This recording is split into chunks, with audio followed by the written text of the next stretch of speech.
الساعة كانت عدت نص الليل. الشارع شبه فاضي، بس في عربية واحدة ماشية ببطء. جواها راجل معروف في البلد اسمه أحمد المسلماني، تاجر دهب كبير ومحترم، ووشه معروف في رشيد واسكندرية كلها. سايق عربيته وكان راجع من شغله من محل الدهب بتاعه اللي بيقفل متأخر زي كل يوم. وقف على باب محل حلويات في شارع السوق، مش واخد باله إن اللي بيستنوه مش زباين ولا صحاب، كانوا مستنيينه 2: فارس عنده 19 سنة وسيف الدين عنده 18 سنة. وشهم مش غريب عليه، بالعكس دول كانوا سبب في سرقة محله قبل كده، وساعتها هو مسكتش وجاب حقه بالقانون، بس هما ما نسيوش وقلبهم اتملى بالحقد وقرروا ينتقموا. بهدوء غريب واحد منهم وقف العربية بتاعت أحمد وفتحها وسلم عليه وقال له: عاوزك في كلمتين يا عم أحمد. الراجل بطبيعته ما بيحبش يكسف حد، نزل من العربية ومش مدي أي خوانة. وهنا كانت الصدمة. في لحظة وهو لسه واقف، التاني جه من وراه وانهال عليه بسكينة، واحدة ورا التانية، في الراس، في الرقبة، في الظهر والبطن. أحمد حاول يبعد أو يدافع عن نفسه أو يستغيث، بس كان بينزف بسرعة. الدم غطى كل هدومه والمكان اتقلب مجزرة حقيقية، بس محدش قدر يمنع اللي حصل. لكن المفاجأة، أحمد ما ماتش في مكانه. رغم كل الطعن والدم والرعب، قام بصعوبة وهو سايح في دمه. ركب عربيته كأنه مشهد من فيلم، بس الحقيقة كانت أبشع.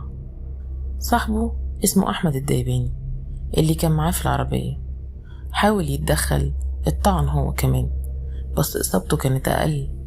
وبرغم إنه اتفتح له جرح طوله 7 سنتي في دراعه، اطمن على المسلماني إنه ركب العربية وساق وهو بينزف. خد أحمد وطلع بسرعة على أقرب مستشفى ليهم. كان بين الحياة والموت، قلبه لسه بيضخ دم، بس جسمه كله كان طعنات عميقة. دخل العناية المركزة، نزيف داخلي شديد، أوردة مقطوعة، وظهره مهشم، وجرح في الرقبة مش قابل لأي تدخل جراحي. الدكتور قالها بصوت واطي: لو عدى الليلة هتبقى معجزة. بس للأسف المعجزة ما حصلتش. فجر يوم 12 يونيو 2025، أحمد المسلماني تاجر الدهب المعروف اللي عمره كله كان في الشغل والاجتهاد اتوفى. البلد كلها اتقلبت. رشيد كانت حزينة والجنازة كانت موجعة.